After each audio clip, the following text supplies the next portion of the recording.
ചെറുതെങ്കിലും ഇമ്മിണി വലിയ കാര്യം. ഏവർക്കും ക്രിസ്മസ് ദിനാശംസകൾ. യേശുവിൻ്റെ ഉയർത്തെഴുന്നേൽപ്പിനെ നമ്മൾ ആഘോഷിക്കുന്നത് ഈസ്റ്റർ ദിനത്തിലൂടെയാണല്ലോ. യേശുവിൻ്റെ കുരിശിലേറ്റപ്പെട്ട ശരീരം ഒരു കച്ചയിൽ പൊതിഞ്ഞ് കല്ലറയിൽ സൂക്ഷിച്ചുവെന്നും പിന്നീട് കല്ലറ തുറന്നപ്പോൾ ആ കച്ച മാത്രമേ കണ്ടിരുന്നുള്ളൂ എന്നും ബൈബിളിലൂടെ നമ്മൾ അറിഞ്ഞിട്ടുണ്ട്. എന്നാൽ ആ കച്ച ഇന്നും സൂക്ഷിച്ചിരിക്കുന്നുണ്ട്. അതിൽ യേശുവിൻ്റെ മുറിവുകളിൽ നിന്നും വന്ന രക്തത്തിലൂടെയുള്ള പാടുകൾ കാണാൻ സാധിക്കും. ആ പാടുകളിലൂടെ യേശുവിനെ കുറിച്ചുള്ള യാഥാർത്ഥ്യങ്ങളാണ് വിശദീകരിക്കപ്പെടുന്നത്. ഇറ്റലിയിലെ ടൂറിൻ, അവിടെയാണ് ആ കച്ച സൂക്ഷിച്ചിരിക്കുന്നത്. ഏതാണ്ട് 14 അടി നീളവും 3.5 അടി വീതിയുമുള്ള ഒരു ലിനൻ തുണി. അതിൽ ഒരു മനുഷ്യന്റെ രൂപം പതിഞ്ഞിരിക്കുന്നു എന്നതാണ് അത്ഭുതം. അത്ര വ്യക്തമായല്ല എങ്കിലും കൃത്യമായ ഒരു മനുഷ്യന്റെ മുന്നും പിന്നും മനസ്സിലാക്കാൻ സാധിക്കുന്ന ഒരു നിഴൽ രൂപമാണ് ആ തുണിയിൽ പതിഞ്ഞിരിക്കുന്നത്. ആ പതിഞ്ഞ രൂപത്തിൽ തോൾ വരെ നീണ്ടുകിടന്നിരുന്ന മുടിയുടെയും ശരീരമാസകലമുണ്ടായിരുന്ന മുറിവുകളുടെയും കാലുകളിലൂടെയും കൈകളിലൂടെയും ഒഴുകിയ രക്തത്തിൻ്റെയും 100ഓളം ചാട്ടയടിയുടെയും പാടുകളുണ്ടായിരുന്നു. അത് യേശുവിനെ പൊതിഞ്ഞ കച്ചയാണ് എന്നും ആ കച്ചയിൽ പതിഞ്ഞത് യേശുവിൻ്റെ നിഴലാണ് എന്നും വിശ്വസിക്കുന്നത് ലക്ഷക്കണക്കിന് വിശ്വാസികളാണ്. 1578 മുതൽ ഇത് ടൂറിനിൽ സൂക്ഷിക്കപ്പെടുന്നുണ്ട് എങ്കിലും 1898 ആദ്യമായി കച്ചയുടെ ഒരു ചിത്രം പകർത്തപ്പെടുന്നത്. സെക്കൻഡോപ്പിയ എന്ന ഇറ്റാലിയൻ ഫോട്ടോഗ്രാഫറായിരുന്നു അത് പകർത്തിയത്. അദ്ദേഹം ഒരു ലോയർ കൂടിയായിരുന്നു. അദ്ദേഹം യാദൃശ്ചികമായിട്ടായിരുന്നു ആ ഫോട്ടോഗ്രാഫിയിലേക്ക് ചെന്നെത്തിയത്. ടൂറിൻ കത്തീഡ്രലിന്റെ 400ാമത്തെ വാർഷികത്തോടനുബന്ധിച്ച് അന്ന് അവിടെ ഒരു പ്രദർശനം നടന്നിരുന്നു. 8 ദിവസത്തോളം നീണ്ടു നിന്നിരുന്ന ആ എക്സിബിഷന്റെ ഒഫീഷ്യൽ ഫോട്ടോഗ്രാഫറായിരുന്നു സെക്കൻഡോപ്പിയ. ആ പ്രദർശനത്തിനായി നടന്ന ഒരു ക്യാമ്പയിനിന്റെ ഭാഗമായാണ് അദ്ദേഹം കച്ചയുടെ ചിത്രം പകർത്തിയത്. പിന്നീട് സംഭവിച്ചത് അധികമാർക്കും വിശ്വസിക്കാൻ സാധിക്കാത്ത ചിലതായിരുന്നു. ആ ഡാർക്ക് റൂമിൽ നെഗറ്റീവ്സിൽ തെളിഞ്ഞത് ജീവനുറ്റ ഒരു മുഖമായിരുന്നു. അതോടുകൂടി ഒരു നൂറ്റാണ്ടോളം നീണ്ടുനിന്ന ആ റിസർച്ച് പ്രോഗ്രാമിന്റെ ആരംഭമായിരുന്നു the shroud of Turin research programme. അതിൽ ഇതെല്ലാം വെറും കെട്ടുകഥകൾ മാത്രമാണ് എന്ന് വിശ്വസിച്ചിരുന്ന ശാസ്ത്രജ്ഞന്മാർ പോലും പങ്കെടുത്തിരുന്നു. തുടർന്ന് എക്സ് റേഡിയോഗ്രാഫ്, മൈക്രോ ഫോട്ടോഗ്രാഫ് തുടങ്ങി പല രീതിയിൽ കച്ച പരിശോധിക്കപ്പെട്ടു. പാത്തോളജിസ്റ്റുകളും ആർക്കിയോളജിസ്റ്റുകളും മൈക്രോബയോളജിസ്റ്റുകളും തുടങ്ങി പലരും കച്ച പരിശോധിച്ചു. കച്ചയിൽ കണ്ട ചാട്ടയടിയുടെ പാടുകൾക്ക് ഏതാണ്ട് 3.5 സെന്റിമീറ്റർ വലുപ്പമുണ്ടായിരുന്നു. മുഖം അടികൊണ്ട് വീങ്ങിയതിന്റെ പാടുകളും ചുമലിലെന്തോ ഭാരമുള്ള വസ്തു താങ്ങിയത് കൊണ്ടുണ്ടായ ചതവിന്റെ പാടുകളും കച്ചയിൽ കാണപ്പെട്ടിരുന്നു. മറ്റൊരു കണ്ടെത്തൽ കഥകളിൽ നിന്നും വ്യത്യസ്തമായിരുന്നു.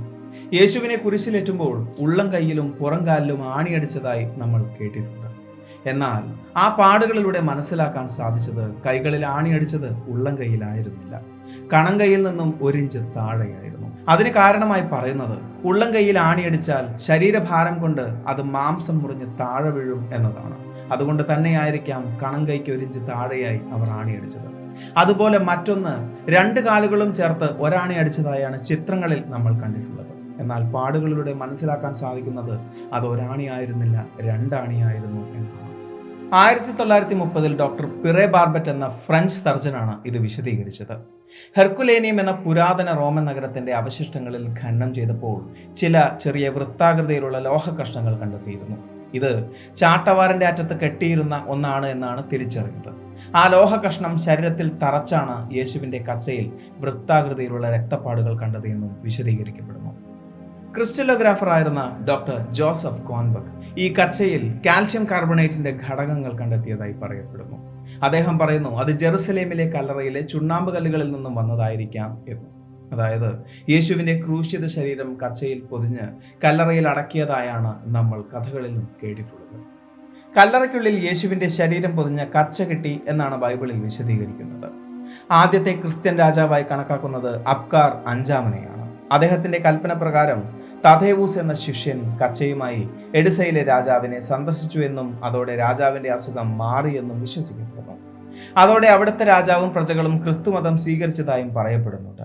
രാജാവിന്റെ ആജ്ഞപ്രകാരം ഹനാൻ എന്ന ചിത്രകാരൻ ആ കച്ചയിലെ പാടുകൾ നോക്കി യേശുവിനെ വരച്ചതായും വിശ്വസിക്കപ്പെടുന്നു.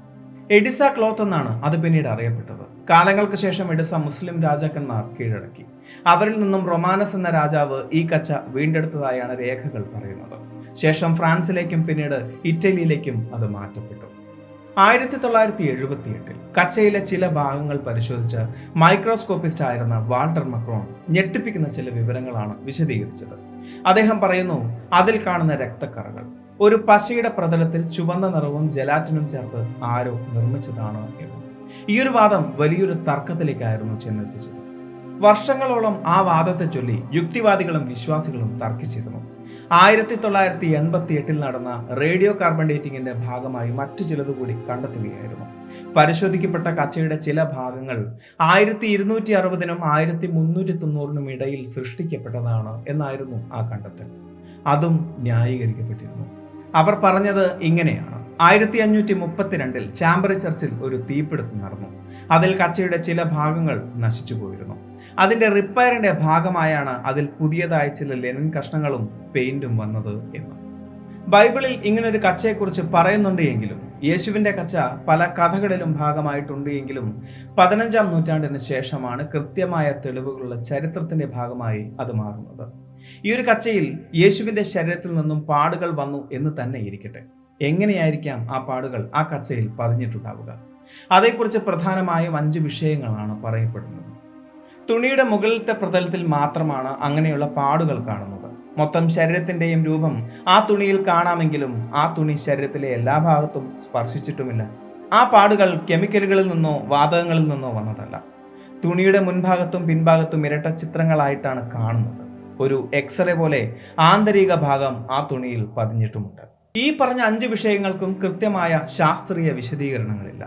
യേശുവിന്റെ ശരീരത്തിൽ നിന്നും സംഭവിച്ച ഒരു ന്യൂക്ലിയർ ബ്ലാസ്റ്റിന്റെ ഭാഗമായിരിക്കാം കച്ചയിൽ ഇങ്ങനൊരു രൂപം പതിഞ്ഞത് എന്നാണ് പലരും പറയുന്നത് എങ്കിലും അതിനൊന്നും കൃത്യമായ ശാസ്ത്രീയമായ വിശദീകരണങ്ങളില്ല. ഈ ഒരു കച്ചയിൽ പുരാതന ഇസ്രായേലിലുണ്ടായിരുന്ന 58ഓളം സസ്യങ്ങളുടെ പൂമ്പൊടികൾ കണ്ടെത്തിയതായും പറയപ്പെടുന്നു. യേശുവിന്റെ കച്ച ശാസ്ത്രീയമായി തെളിയിച്ചു എന്ന് വിശദീകരിക്കപ്പെടുന്ന വിശദീകരണങ്ങളിൽ ബഹുഭൂരിപക്ഷവും ശാസ്ത്രീയമായി തെളിയിക്കാൻ സാധിക്കാത്തവയാണ്. ദൈവികമായ വിഷയങ്ങൾ ശാസ്ത്രീയമായി തെളിയിക്കേണ്ട ആവശ്യമില്ല, അത് ശാസ്ത്രീയമായി തെളിയിക്കാൻ സാധ്യവുമല്ല. യേശു ഭൂമിയിൽ ജീവിച്ചിരുന്നു എന്നതിന് 100 കണക്കിന് തെളിവുകൾ ഉണ്ടായിരിക്കും. അതിലൊന്ന് മാത്രമാണ് കച്ച എന്ന് പറയുന്നത്.